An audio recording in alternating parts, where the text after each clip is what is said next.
cũng không gặp. Hay giống như là lời anh Tùng nói, người đâu có, họ chỉ trêu đùa mình thôi.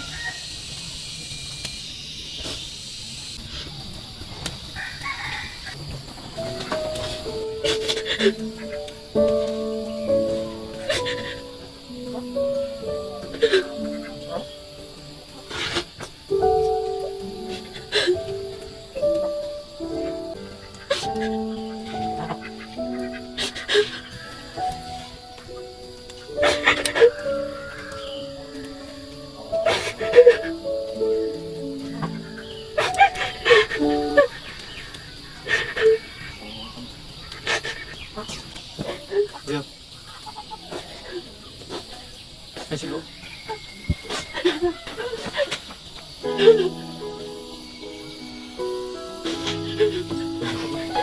Thôi để chủ nhà em, thôi anh mở nhạc cho em không, em lấy của em ạ. Em cứ đánh em. Đốt của anh, đốt của Cho em một cái không mà em cười anh nhát dễ ở đâu.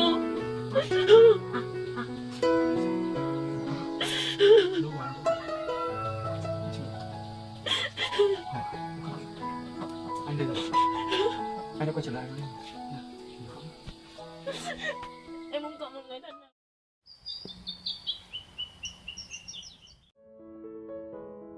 The morning sun filtered through the curtains of the spacious villa, casting a warm glow across the polished wooden floors as the aroma of fried rice wafted through the air. In the kitchen, Mrs. Lon James' mother stood by the stove, her apron tied neatly around her waist, stirring a pan of golden fried rice mixed with bits of egg and scallions, a breakfast she'd prepared with care.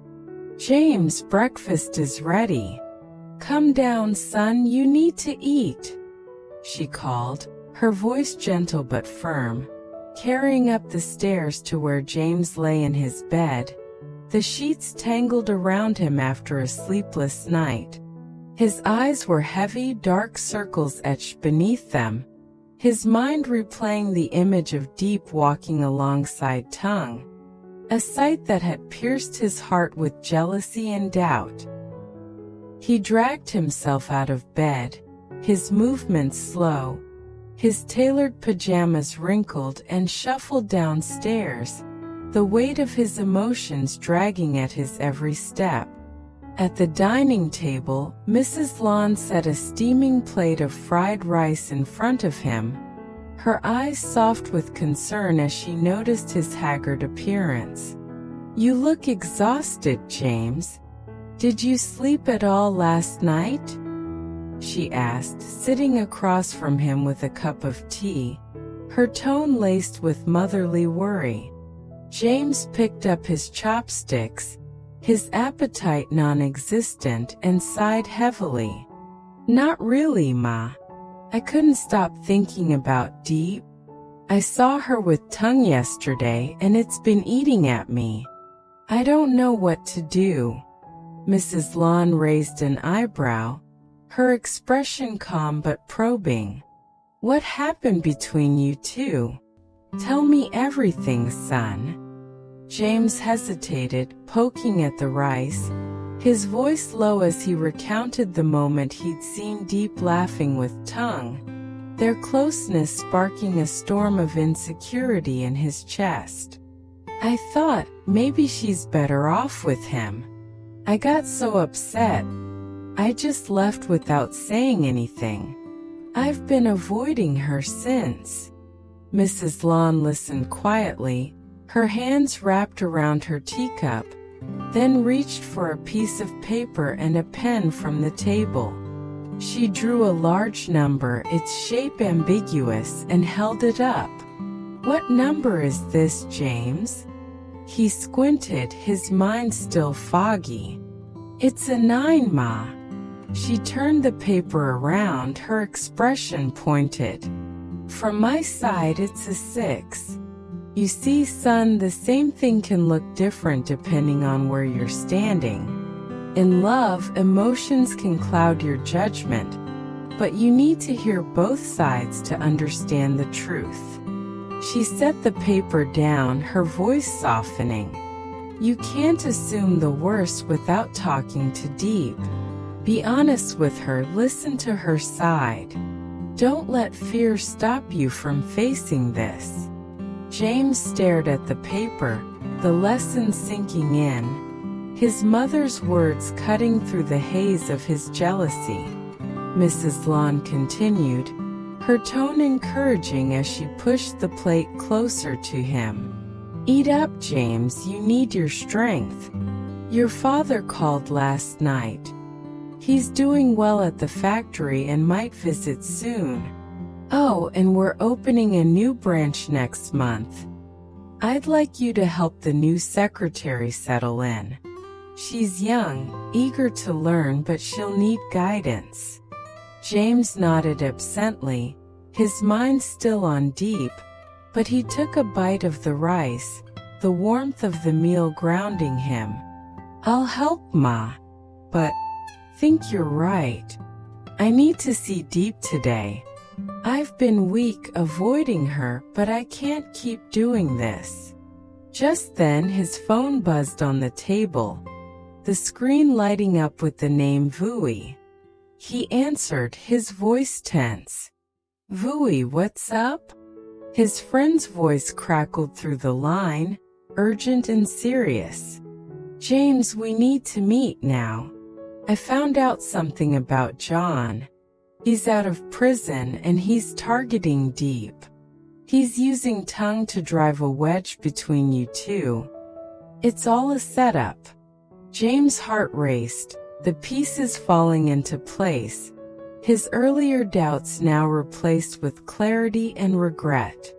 "I've been such an idiot," he muttered, standing abruptly, his chair scraping against the floor. "Ma, I need to go.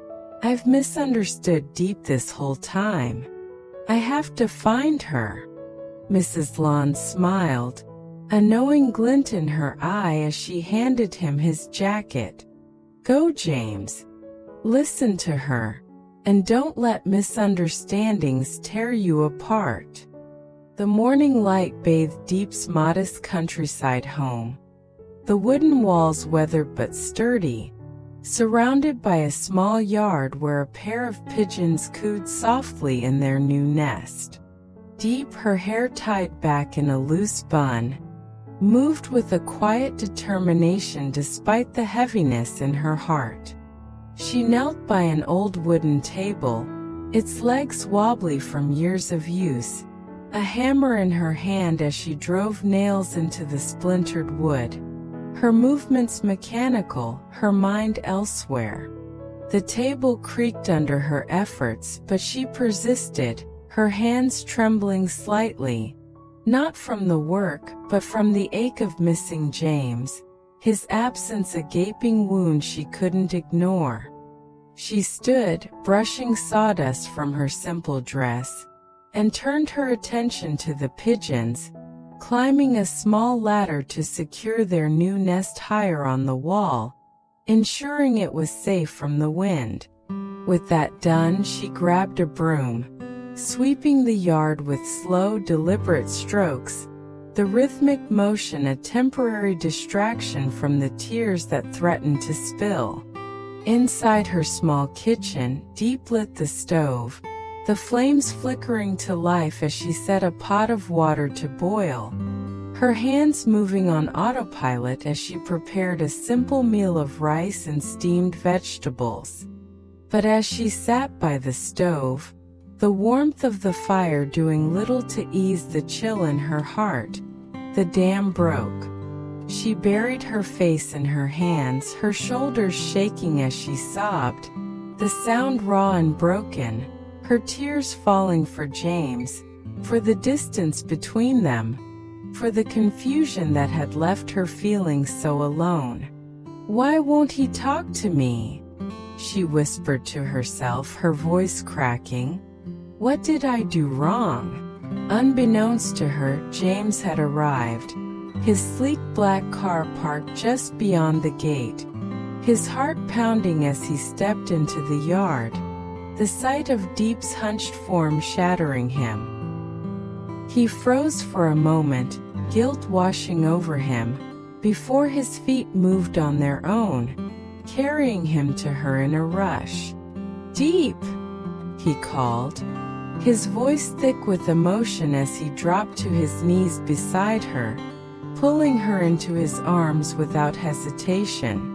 She gasped, her tear-streaked face lifting to meet his, her eyes wide with surprise and hurt. "James? What are you doing here?" she stammered, her voice trembling as she tried to pull away, but he held her tighter, his own eyes glistening. "I'm so sorry, Diep. I was wrong, I misunderstood everything. I saw you with Tongue and I let my jealousy take over. I should have trusted you." Diep's tears fell harder, but she listened as James poured out his heart, his voice raw with regret. "Vui told me the truth, John's behind this. He's out of prison and he's using Tongue to drive us apart. I was a fool to doubt you." Diep wiped her eyes, her voice soft but steady as she explained her side. "Tongue. He saved me from 2 men who tried to attack me a few days ago. I was just helping him in return, there's nothing more to it. I've been so lost without you, James. I thought you didn't want me anymore." The weight of her words hit him like a tidal wave, and he cupped her face gently, his thumbs brushing away her tears. "I'll never doubt you again, Diep. I promise to protect you, from John, from Tongue, from anyone who tries to hurt you." James stood, helping Diep to her feet, his resolve firm as he looked into her eyes. "John's dangerous, Diep. He's targeting us both and I can't let you stay here alone. I want you to come with me, either to my house or somewhere safer. I won't let anything happen to you." Diep hesitated, her brow furrowing. "I don't want to be a burden, James. And what would your family think?" But James shook his head, his voice unwavering. "You're not a burden, you're my everything. I'll handle my family. Please let me keep you safe." Diep nodded slowly, her trust in him rekindled, her heart warming at his sincerity. "Okay, I'll go with you. But after this is over, can we really have that quiet life you always talk about? Somewhere far away, just us." James smiled, pulling her close again, his voice a whispered promise. "Yes, Diep. A little house in the countryside where we can grow old together. But from now on we share everything. No more misunderstandings. We face everything together." Diep nestled into his embrace, the storm in her heart finally giving way to peace, their love stronger for the truth they'd uncovered.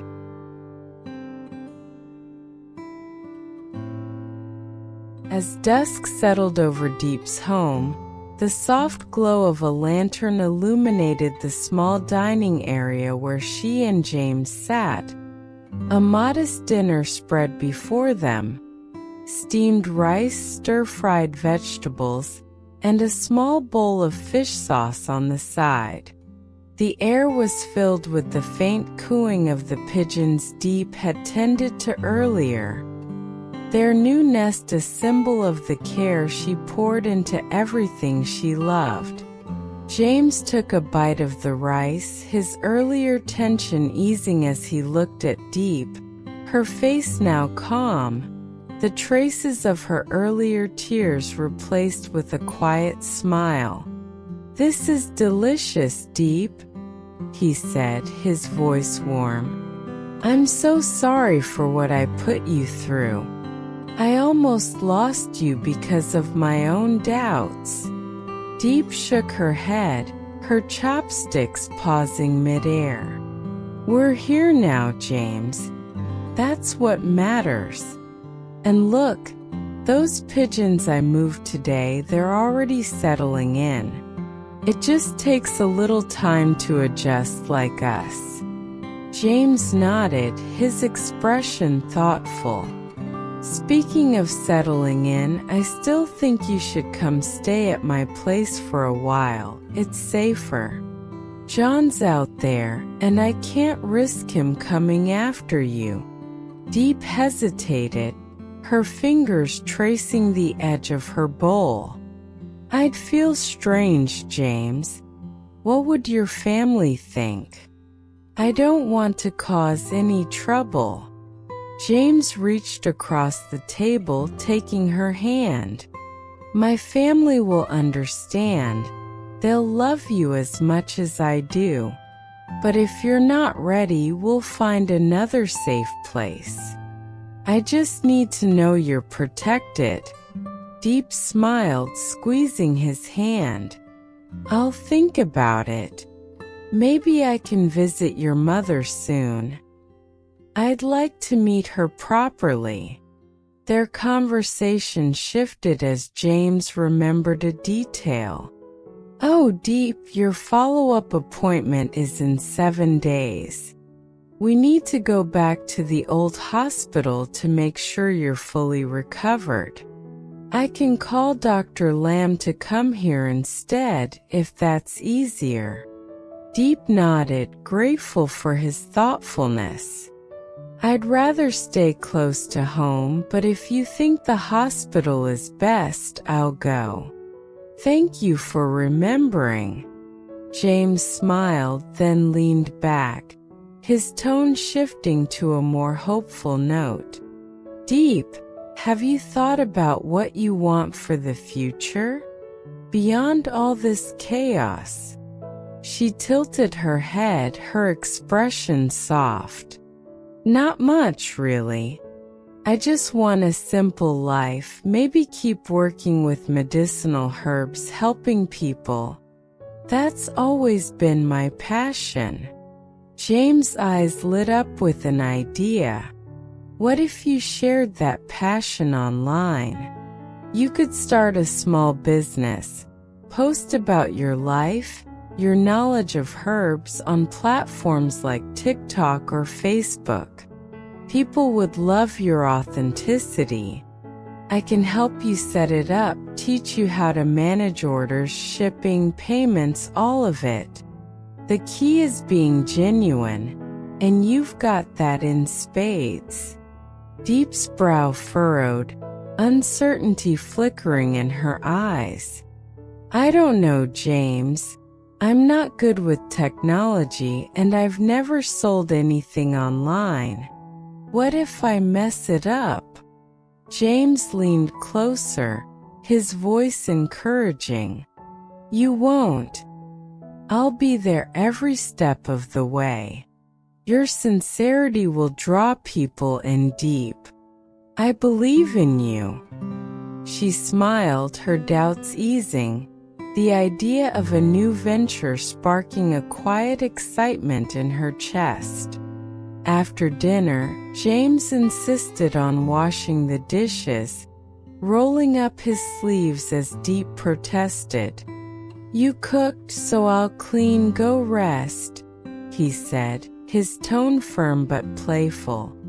As he scrubbed the plates, they chatted about lighter things, the weather, which had turned cooler, perfect for raising ducks and chickens, and the way the pigeons were adapting to their new home. When he finished, they sat together on the porch, the night air cool against their skin, the stars twinkling above. James turned to her, his voice soft.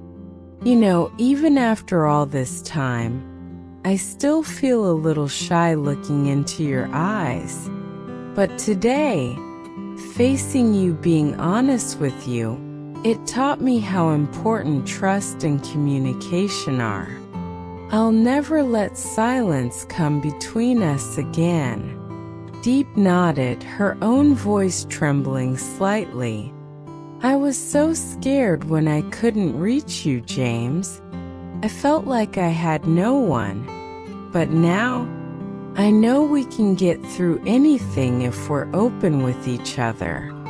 The hour grew late and James prepared to leave, grabbing his keys as the sagging roof of Diep's home creaked softly in the night breeze. I should head back, it's getting foggy out there, he said, but Diep's face clouded with worry. It's too dark, James, and the roads are far. What if something happens? Stay, please. We can sleep on opposite sides of the bed. I'd feel better knowing you're safe. James hesitated, his mind flickering to the unresolved threat of John, but her concern warmed him. All right, I'll stay. But I'll call my mom first, let her know. He dialed his mother, his voice steady. Ma, I'm staying with Diep tonight. Don't worry, I'll keep her safe. No one will touch her with me here. Mrs. Land's voice crackled through the line, warm and approving. Good, James. Take care of her. And yourself. As they settled in for the night, the peace between them a fragile but beautiful thing, James' mind lingered on John. A storm still brewing on the horizon, but for now their love was their shelter. Director, who had lost her husband several months before, I invited Phyllis to have lunch with me the next day, and we quickly established some common ground. We were about 10 years apart in age, but she had also been with her husband for about 50 years. She talked of how they met and what their life had been like. And I could tell by her stories and the warmth of her tone of voice that she, too, had a happy marriage. Then it was my turn, and all I could do was cry as I told the story of my own husband's battle with cancer and chronic pain.